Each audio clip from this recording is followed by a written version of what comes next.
Dieu Tout-Puissant dit « Chaque étape de l'œuvre de Dieu, qu'il s'agisse de paroles sévères, de jugement ou de châtiment, perfectionne l'homme et est absolument appropriée. Jamais, à travers les âges, Dieu n'a accompli un travail comme celui-ci. Aujourd'hui, il travaille en vous afin que vous appréciez sa sagesse. Bien que vous ayez souffert de quelques douleurs en vous, vos cœurs se sentent inébranlables et en paix. C'est votre bénédiction d'être en mesure de profiter de cette étape de l'œuvre de Dieu.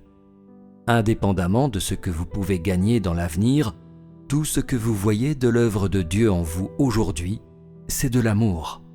Si l'homme ne passe pas par le jugement et le raffinement de Dieu, ses actions et sa ferveur seront toujours superficielles, et son tempérament demeurera toujours inchangé. Cela compte-t-il comme ayant été gagné par Dieu ? Aujourd'hui, bien que l'homme continue de briller par un comportement arrogant et vaniteux, son tempérament est beaucoup plus stable qu'avant. Le fait que Dieu te traite, c'est pour te sauver. Et même si tu ressens une certaine douleur à ce moment-là, le jour viendra où il se produira un changement dans ton tempérament. À ce moment-là, tu regarderas en arrière et te rendras compte de la sagesse de l'œuvre de Dieu. Et ce sera le point de départ pour que tu comprennes véritablement la volonté de Dieu. Amen. Gloire à Dieu. Quand je lis ce passage, cela me rappelle à quel point avant, j'étais arrogante. J'avais des désirs effrénés. Je me comparais toujours aux autres, cherchant gloire et prestige. Je vivais sans humanité. Après avoir éprouvé les paroles de Dieu sur le jugement et le châtiment, j'ai commencé à mieux comprendre ma nature satanique. Je suis devenue plus honnête et humble, capable d'automépris et de regret. J'ai senti que le jugement et le châtiment des paroles de Dieu étaient le salut de l'humanité. Amen. J'aimerais vous raconter mon expérience. Oui. D'accord. En 2005, un an après avoir accepté Dieu Tout-Puissant, je suis devenue dirigeante d'église. Élevée par Dieu et avec la confiance de mes frères et sœurs, j'ai prié Dieu, bien décidée à accomplir mon devoir pour lui rendre son amour. Je me suis aussitôt immergée dans le travail de l'église. Les gens venaient me voir avec leurs problèmes et je m'aidais des paroles de Dieu pour les soutenir. Être en simple communion avait l'air de porter ses fruits. Mes frères et sœurs me disaient que nos échanges les aidaient un peu. Plus tard, comme je réussissais bien dans mon devoir, un dirigeant m'a demandé de m'occuper de plusieurs églises. J'étais vraiment ravie. Je comprenais les paroles de Dieu plus vite que la sœur avec laquelle je travaillais. J'étais fière de moi. Mon travail était apprécié et respecté. J'étais sûre que le dirigeant pensait que j'avais beaucoup de potentiel et que mon talent était indispensable à l'Église. J'étais devenue arrogante et croyais détenir la réalité de la vérité. J'étais hautaine et pleine d'orgueil. J'avais arrêté de me nourrir des paroles de Dieu. Et quand je rencontrais un problème, je ne faisais plus d'efforts de rechercher la vérité. Je snobais mes frères et sœurs. Quand je voyais que certains d'entre eux, limités par leur tempérament corrompu, n'accomplissaient pas bien leur devoir, je ne prêchais pas la vérité pour les aider avec amour, mais je m'empressais de les sermonner. L'œuvre de Dieu est arrivée jusque-là, mais vous continuez à jouir de la chair ? Ne craignez-vous pas de tomber dans le malheur et d'être punis ? Si vous ne faites pas bien votre devoir, alors vous serez éliminé. Ils ne voulaient pas me voir, et je voyais bien qu'ils y étaient obligés. Mais je ne me remettais pas en question, et je leur reprochais de ne pas vouloir rechercher la vérité. Quelque temps après, une dirigeante est venue à une réunion. J'ai cru qu'elle voulait m'accorder une promotion. Mais ce n'était pas du tout ça. Elle a dit que mon entrée dans la vie, ainsi que mon échange, était peu profond. Et que je n'étais pas digne de m'occuper de plusieurs églises. Je ne comprenais pas du tout. Comment pouvait-elle dire ça ? J'étais abasourdie. Je ne sais pas comment je suis rentrée chez moi après la réunion. Je me rappelle seulement que j'ai pleuré. Et je me suis dit, j'ai travaillé tellement dur à mon devoir, mais au lieu de progresser, j'ai sombré à pic. Qu'est-ce que mes frères et sœurs vont penser de moi maintenant ? On dirait que je ne peux pas assumer une telle charge de travail et en même temps je ne peux pas me contenter que de petites missions. J'ai perdu l'appétit et le sommeil pendant plusieurs jours. J'étais très malheureuse. Alors je me suis tournée vers Dieu. Je lui ai demandé de m'éclairer pour que je comprenne sa volonté. Oui. Je me suis sentie beaucoup plus calme après avoir prié. J'ai lu ces paroles de Dieu. Dans votre recherche, vous avez trop de notions individuelles d'espoir et d'avenir. L'œuvre actuelle vise à s'occuper de votre désir de statut et de vos désirs extravagants. Les espoirs, le statut et les notions sont tous des représentations classiques d'un tempérament satanique. Vous êtes maintenant ceux qui suivent, et vous avez une certaine compréhension de cette étape de l'œuvre. Cependant, vous n'avez toujours pas mis de côté votre désir de statut. Lorsque votre statut est élevé, vous cherchez bien. Mais lorsque votre statut est bas, vous ne cherchez plus. Les bénédictions du statut sont toujours dans votre esprit. Pourquoi la plupart des gens ne peuvent-ils pas sortir de la négativité? N'est-ce pas toujours à cause de perspectives glauques? Plus tu cherches de cette façon, moins tu récolteras. Plus quelqu'un a un grand désir de statut, plus il devra être traité sérieusement. Et plus il doit subir un grand raffinement. Ce genre d'hommes sont trop sans valeur. Ils doivent être traités et jugés de manière adéquate afin qu'ils puissent complètement laisser tomber cela. Si vous cherchez de cette façon jusqu'au bout, vous ne récolterez rien. Ceux qui ne cherchent pas la vie ne peuvent pas être transformés. Ceux qui n'ont pas soif de la vérité ne peuvent pas gagner la vérité. Tu ne te concentres pas sur la recherche de la transformation personnelle et sur l'entrée. Tu te concentres toujours sur ces désirs extravagants et sur les choses qui limitent ton amour pour Dieu et qui t'empêchent de te rapprocher de lui. Ces choses peuvent-elles te transformer? Peuvent-elles t'amener dans le royaume? J'ai compris la volonté de Dieu après avoir lu ces paroles. Il a évoqué cette situation pour m'aider à traiter mon désir de prestige, pour m'aider à suivre la bonne voie dans la recherche de la vérité. Amen. Je me suis demandé si j'avais réellement fait des sacrifices et prié avec ferveur pour poursuivre la vérité et m'acquitter du devoir d'un être créé. En réalité, je n'avais fait ça que pour me placer au-dessus des autres, et pas du tout pour rechercher la vérité. Dès que j'ai obtenu une position qui me satisfaisait, je n'ai plus essayé de progresser. Quand on m'a destituée, j'ai été faible et négative, et j'en ai voulu à Dieu au lieu de me remettre en question. J'ai même pensé à jeter l'éponge et à le trahir. Je n'avais ni conscience ni raison. J'étais égoïste et méprisable.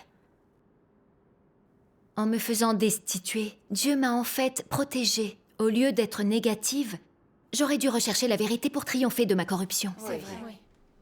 Quand je l'ai finalement compris, je me suis présentée devant Dieu en priant.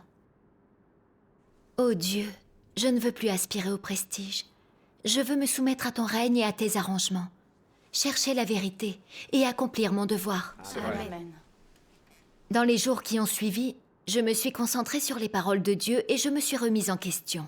Quand mon arrogance réapparaissait, je priais Dieu et je renonçais à moi-même complètement.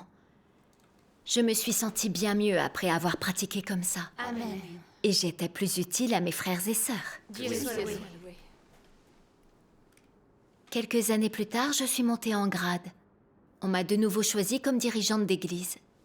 Peu de temps après, mon église a été dans l'obligation de fusionner avec une autre. Nous avons dû élire de nouveaux dirigeants. Cette situation a fait ressurgir mon désir de prestige. J'avais peur de perdre une fois de plus ma position.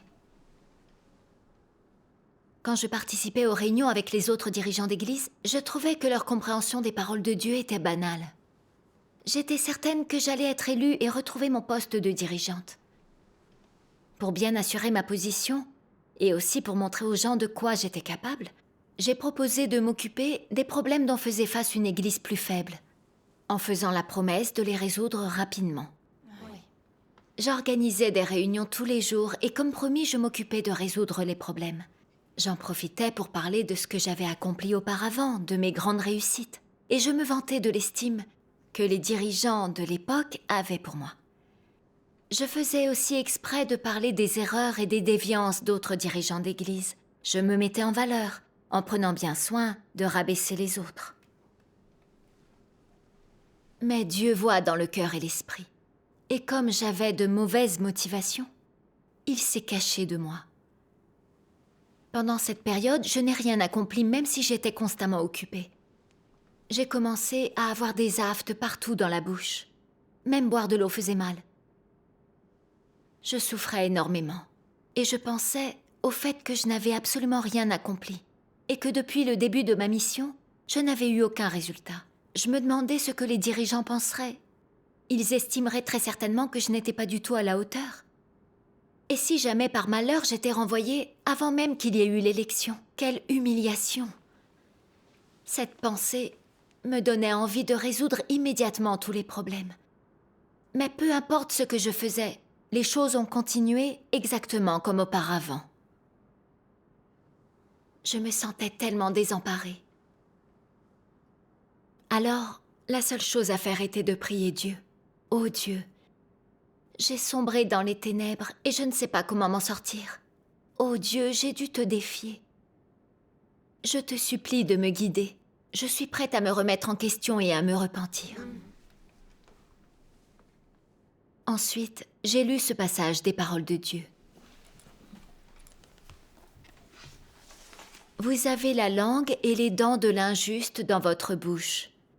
Vos paroles et actions sont comme celles du serpent qui a attiré Ève à pécher. Vous vous imposez les uns les autres le dicton œil pour œil et dent pour dent. Et vous luttez en ma présence pour vous arracher la position, la renommée et le profit. Mais vous ne savez pas que j'observe secrètement vos paroles et vos actes. Avant même que vous ne veniez en ma présence, j'ai sondé le fond même de votre cœur. L'homme souhaite toujours échapper à l'emprise de ma main et éviter l'observation de mes yeux. Mais je n'ai jamais esquivé ses paroles ou ses actes. Au contraire, je permets volontairement à ses paroles et ses actes d'entrer dans mes yeux, afin que je puisse châtier l'injustice de l'homme et prononcer le jugement sur sa rébellion. Ainsi, les paroles et les actes de l'homme dans le secret demeurent toujours devant le siège de mon jugement. Et mon jugement n'a jamais quitté l'homme, parce que sa rébellion est trop grande. Ces paroles sur le jugement et la révélation m'ont réellement terrifiée. J'ai réfléchi sur mes pensées et à comment j'avais agi avec les gens qui se trouvaient autour de moi. Pour assurer ma position de responsable et pour être admirée par plus de gens, je montrais que je savais résoudre des problèmes pour prouver ma valeur et capturer des cœurs en rabaissant les autres. Je traitais mes frères et sœurs comme des concurrents. J'employais des stratégies et toutes sortes de ruses pour écarter mes adversaires de mon chemin. Je ne ressemblais pas à une personne de foi. Je n'avais pas d'humanité. En quoi est-ce que j'étais différente d'un animal sauvage qui se bat pour de la nourriture? J'étais si égoïste et méprisable. Je faisais le mal, je résistais à Dieu par mes actes, et j'avais offensé son tempérament. Mes échecs dans mon travail, tous les aphtes et les souffrances que j'endurais étaient le châtiment et la discipline de Dieu. Il voulait que je réfléchisse sur moi-même, que je me repente et change. Oui. Je me suis demandé pourquoi je tenais tant à la gloire et au prestige, pourquoi je les plaçais au-dessus de tout le reste. J'étais entièrement livrée à la corruption de Satan. Il s'était servi de l'éducation et des influences sociales pour remplir mon cœur de toxines et l'imprégner de principes sataniques. Comme ceux qui ont un cerveau commandent ceux qui ont des muscles, se distinguer des autres et honorer ses ancêtres. Ces philosophies sataniques étaient profondément enracinées dans mon cœur et mon esprit, devenant ma nature. Ayant fait de ces poisons mes propres principes, j'étais de plus en plus arrogante et vaniteuse. Je vénérais la gloire ainsi que le prestige. J'essayais d'être la meilleure et de l'emporter sur les autres. Comme je n'étais pas sur la bonne voie et que j'étais gouvernée par un tempérament satanique corrompu, j'étais aveuglée et les racines des problèmes m'échappaient. Je ne pouvais pas résoudre les problèmes des autres et je retardais le travail de l'Église. Je faisais le mal autour de moi, au lieu d'accomplir mon devoir. je me suis prosternée devant Dieu et je me suis repentie. Ô Dieu, j'ai négligé mon devoir pour la gloire et le profit. J'ai essayé de te tromper, je devrais être maudite. Ô Dieu, je ne veux plus agir ainsi. Je veux vraiment me repentir. Amen. Amen. Ensuite, j'ai lu ces paroles de Dieu. Puisque vous êtes les créatures de Dieu, vous devez accomplir le devoir d'une créature. Il n'y a pas d'autres exigences pour vous. Et tu prieras et diras, ô Dieu, que j'ai un statut ou non, je me comprends maintenant.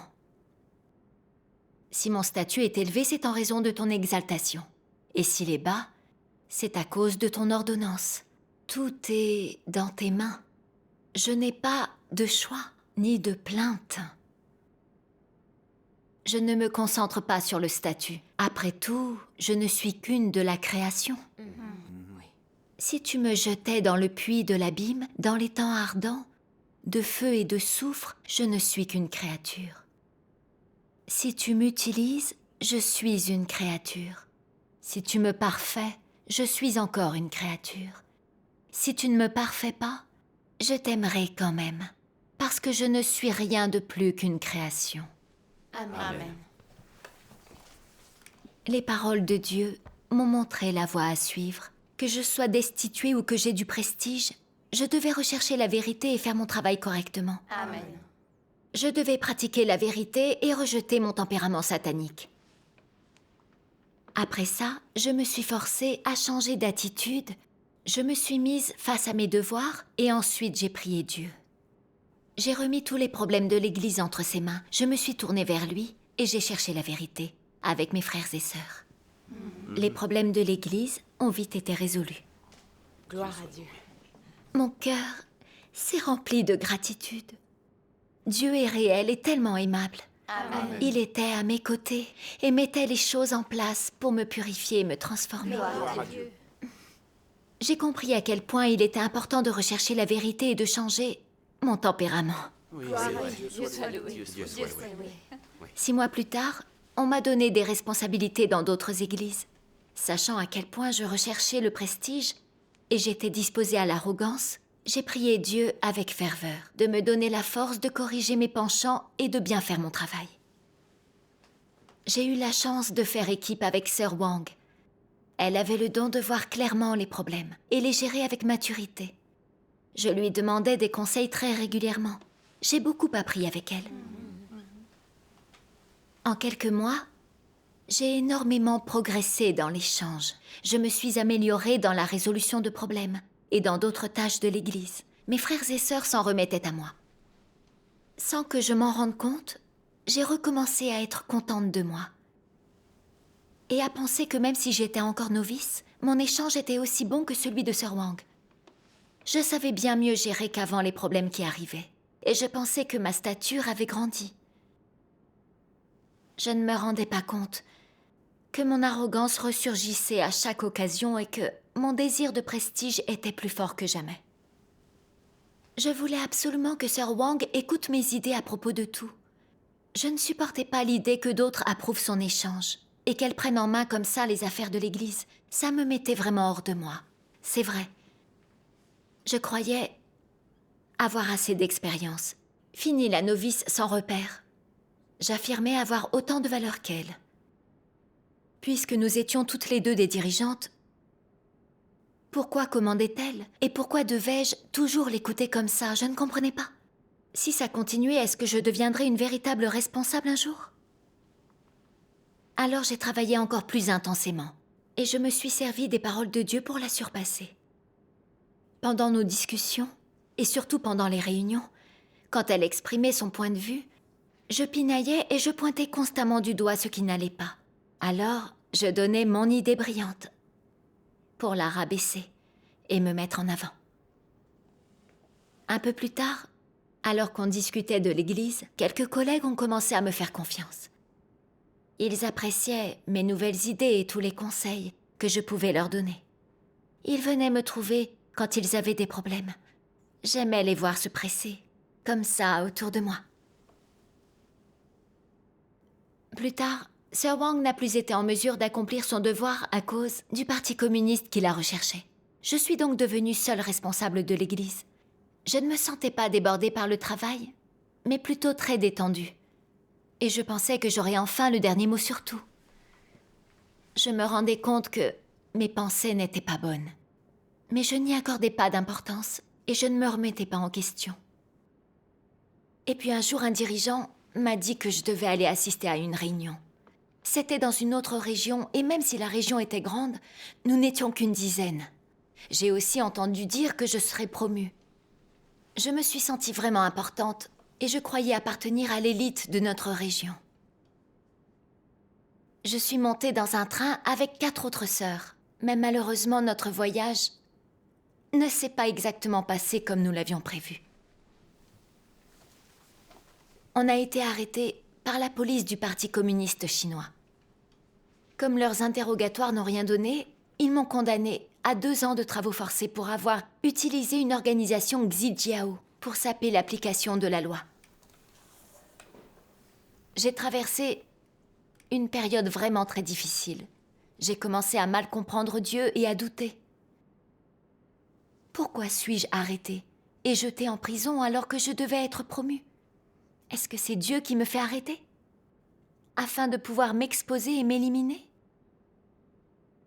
Est-ce que j'ai perdu ma chance d'accomplir mon devoir et d'être sauvée? Je souffrais beaucoup et je me sentais complètement perdue. Je pleurais très souvent et je priais Dieu. Ô Dieu si grand, je ne comprends plus ta volonté. J'ai l'impression que tu ne veux plus de moi et me rejettes. Je te supplie de me guider afin que je comprenne ta volonté et pour que je sache enfin comment entrer dans la vérité. Je remercie Dieu d'avoir entendu ma prière.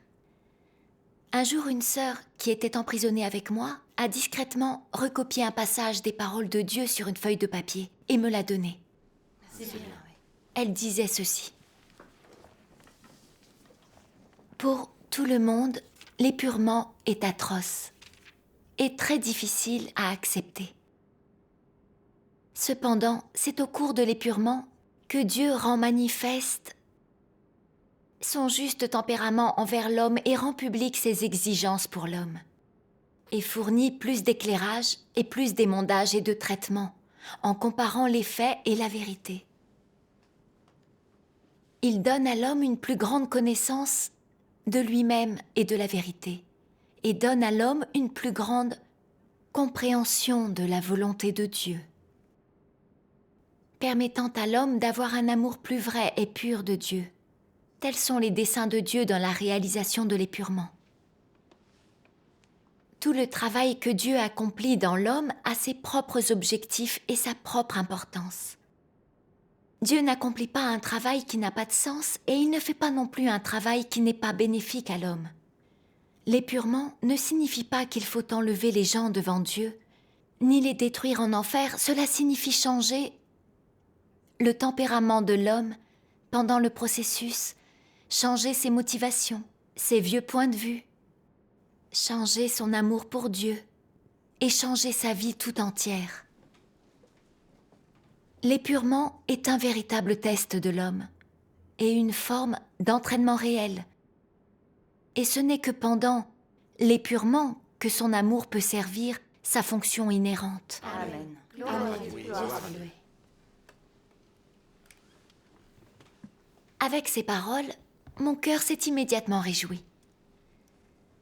Cette situation était une épreuve que Dieu m'infligeait. J'ai compris qu'il ne voulait pas du tout m'éliminer, Amen. mais qu'en réalité, il cherchait à m'aider à me connaître et à entrer dans la vérité. C'est vrai, c'est ça. Absolument. J'ai compris que je devais arrêter d'être faible et négative et de prêter des intentions à Dieu. Oui.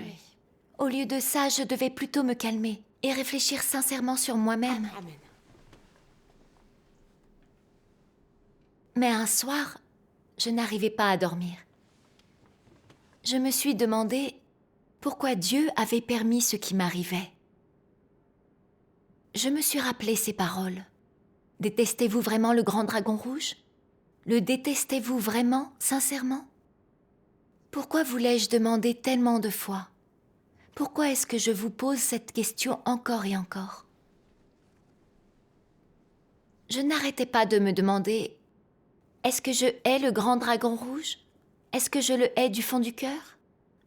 Alors j'ai pensé à ce passage des sermons et échanges sur l'entrée dans la vie. Certains disent, j'ai abandonné le grand dragon rouge. Je l'ai fait parce qu'il m'oppresse et parce que je le méprise. Tu peux l'abandonner par les mots, mais tu ne peux pas l'abandonner dans ton cœur. Tu le hais peut-être dans ton cœur, mais en revanche, ton comportement et ta nature sont encore et toujours sous son contrôle. C'est parce que les poisons, mais aussi les pensées, les perspectives également, et enfin les philosophies du grand dragon rouge ont encore une emprise sur ton cœur. Tu vois les choses comme il les voit, tes pensées, ta perspective sur la vie et sur les choses sont les mêmes que ses pensées et sa perspective à lui. Et puis comme elles appartiennent au grand dragon rouge, tu es encore sous son pouvoir. Si tu veux vraiment échapper à l'influence de Satan, tu dois absolument te débarrasser de tous les poisons sataniques qui sommeillent en toi. À la lumière de ces mots, j'ai compris que je ne haïssais le grand dragon rouge que parce qu'il arrêtait et persécutait nos frères et sœurs et qu'il sabotait le travail de Dieu. Mais en réalité, ce n'était pas vraiment de la haine et du rejet. On ne peut vraiment le haïr et le rejeter qu'en percevant son essence maléfique et réactionnaire. C'est donc ainsi qu'on peut le haïr de tout notre être et renoncer à ces toxines en nous. Absolument. Parce que le grand dragon rouge m'a arrêté, persécuté et torturé, mais aussi endoctriné de force, je l'ai démasqué. J'ai vraiment pu voir à quel point c'est un démon qui hait la vérité et Dieu. J'ai vu son horrible visage de trompeur et de corrupteur des hommes. Oui. Il bat le tambour de l'athéisme et du matérialisme. Il s'acharne à nier l'existence de Dieu, et il fait tout ce qu'il peut pour se présenter comme grand, glorieux et juste. Il se fait passer pour le grand sauveur du peuple, et veut que tout le monde le vénère et croit en lui comme s'il était Dieu. Oui. Il espère vainement pouvoir remplacer Dieu dans le cœur des gens. C'est vrai. Le grand dragon rouge est méprisable, maléfique et sans honte. Absolument. Tout à fait. J'ai pris conscience que mon essence était en réalité la même essence que celle du grand dragon rouge. Dieu m'a élevé. Il m'a laissé accomplir les devoirs d'une responsable et résoudre des problèmes par l'échange sur la vérité pour que d'autres connaissent Dieu. Mais je me suis servi de cette chance pour me mettre en avant. Je voulais que les autres m'admirent et qu'ils m'obéissent. Est-ce que ça, ce n'était pas s'opposer à Dieu? Oui, si. J'étais jalouse de Sœur Wang et je l'ai exclue. Je soulignais constamment ses erreurs et je la rabaissais. Je mourais d'envie qu'elle se fasse renvoyer afin de prendre les décisions dans l'Église. J'ai agi comme un dictateur. J'étais contrôlée par des poisons tels que « Je suis mon propre Seigneur sur terre et au ciel. Il ne peut y avoir qu'un seul mal alpha. » Les décrets administratifs de Dieu nous disent « L'homme ne doit pas se magnifier ni s'exalter. Il doit adorer et exalter Dieu. » Oui. Quand je repense à tout ce que j'ai fait, je faisais le mal et résistais à Dieu. Comment appeler ça accomplir mon devoir? Mes actions violaient ces décrets administratifs depuis longtemps. Et si Dieu ne m'avait pas réveillée et disciplinée, s'il n'avait pas utilisé cela pour m'arrêter sur la voie du mal, si j'avais continué à obéir à ma nature et à mes ambitions, plus rien n'aurait pu m'empêcher de chercher la gloire et le prestige. Et j'aurais fini par commettre une grande erreur et être punie par Dieu. Oui, absolument. Tout à fait. Comprendre tout cela a été une véritable prise de conscience. J'avais atteint un point vraiment dangereux et je ne m'en étais pas rendu compte. À cause de mon arrestation, j'ai été obligée de me remettre en question. Si ce démon, le grand dragon rouge, n'avait pas servi de repoussoir, je n'aurais sans doute jamais vu à quel point son poison avait infiltré chaque particule de mon être, ni à quel point je lui ressemblais. Je n'aurais pas été capable de l'abandonner réellement et de chercher à me libérer de son poison. J'ai compris que tout ce que Dieu avait fait était pour me purifier. Et je le remercie du fond du cœur de m'avoir sauvée. Amen. Gloire à Dieu. J'ai beaucoup réfléchi sur moi-même pendant mon séjour en prison.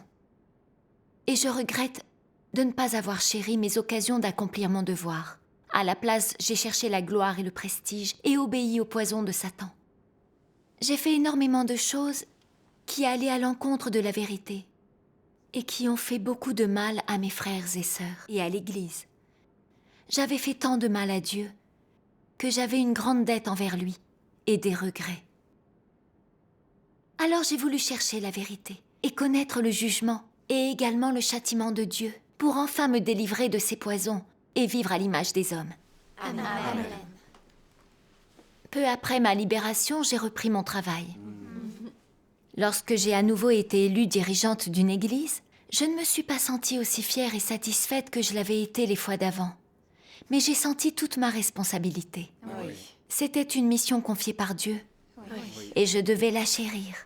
Faire de mon mieux pour chercher la vérité et accomplir mon devoir. Amen. Gloire à Dieu. Avoir été châtiée et disciplinée plusieurs fois a finalement réussi à éveiller mon âme trompée par Satan. Oui.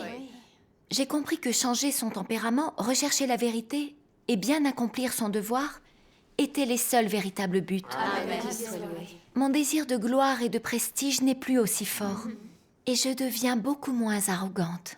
Alléluia. Je peux bien travailler en équipe avec les autres et faire mon devoir correctement. C'est merveilleux. Je vis maintenant avec un peu d'humanité. Amen. J'ai profondément conscience que ce petit changement n'est pas arrivé facilement. Amen. Amen. Ce sont le jugement et le châtiment des paroles de Dieu qui l'ont permis. Gloire à Dieu. Je remercie Dieu Tout-Puissant de m'avoir sauvée. Amen. Amen. Gloire à Dieu.